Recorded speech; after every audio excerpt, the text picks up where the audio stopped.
All right, let's talk about Major League Baseball. We're going to skip all the crazy stats and the century of history for now.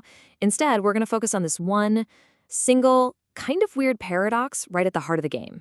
And once you get this one thing, trust me, everything else just clicks into place.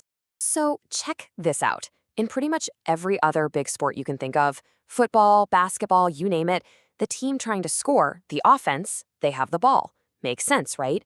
But baseball, it completely flips that on its head. The team on defense has the ball.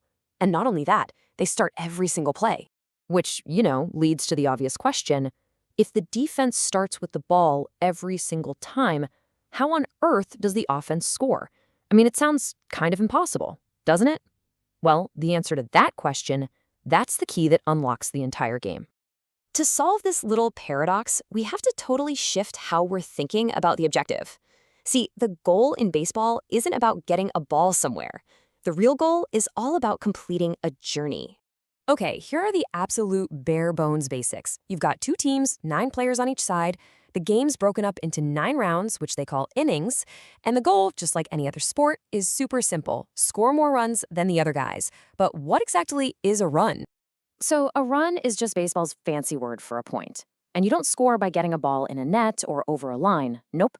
A player on offense scores a run when they do 2 things. First, they have to hit the ball that the defense throws. And second, they have to successfully run around and touch all 4 bases out there on the field, in the right order. And here's that journey I was talking about. The player at the plate, the batter, swings and hits the ball. From that moment, their only goal is to run from home plate to first base, then to second, then to third, and finally all the way back to home plate where they started. The second they touch home, boom, that's 1 run. That's it. That's the entire offensive mission. Okay, so if the offense is just trying to hit the ball and run around the bases, then the defense's job is pretty clear. Stop them. And that job, that huge responsibility, it really falls on one player. A player who might just be the most dominant, most important single person in any team sport. Period. Just let that sink in for a second. One guy, the pitcher, is responsible for anywhere between 70 and 90% of whether his team wins or loses. That's just staggering. You'd never see a number like that for a quarterback or a point guard. The guy who throws the ball is the one who controls everything.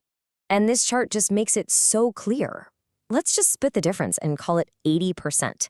That means everything else, all the clutch hitting, the amazing defensive plays, the base running, the coaching, the whole shebang, all of that gets crammed into the other 20%. A team's fate really does rest on the arm of that one player on the mound. But why? Right? How is it possible for one player to have that much control over the game? Well, the answer is actually really simple. It's because in baseball, the pitcher is the center of the entire universe. I mean, really think about it. Nothing happens. Not one thing. The batter doesn't swing, the fielders don't move. Nothing happens until that pitcher decides to throw the ball. He's the engine. He starts every single bit of action. The whole game, all 18 players are just waiting on him. So the pitcher's job is all about defense. Stop that batter from even starting his journey around the bases. And they do this by getting outs. There are a couple of main ways they do it. They can get a strikeout, which is where the batter just swings and misses 3 times.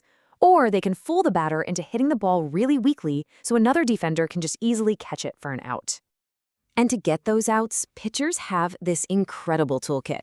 You've got pure, raw velocity. We're talking over 100 miles an hour. You've got insane command, the ability to place the ball in a spot the size of a teacup, where it's almost impossible to hit well. And then you have timing. They mess with the batter's rhythm, changing speeds to keep them totally off balance. So, what does this all mean for you, especially if you're new to baseball? It means you now have the secret decoder ring. You have the single most important lens to watch and actually get the game. Here's the #1 takeaway. Baseball is not just a game of hitting a ball with a stick. At its very core, it's a chess match. It's a strategic duel between one pitcher and one batter. So if you really want to know what's going on, don't watch the ball. Watch the pitcher. He's the one telling the story of the game with every single throw. Which kind of leaves us with this really interesting, mind-bending question at the end. We call it a team sport, right? There are 9 players out there on the field. But if one single player is responsible for like 90% of the final score, is baseball actually the most individual sport of them all? It's something to chew on next time you tune into a game.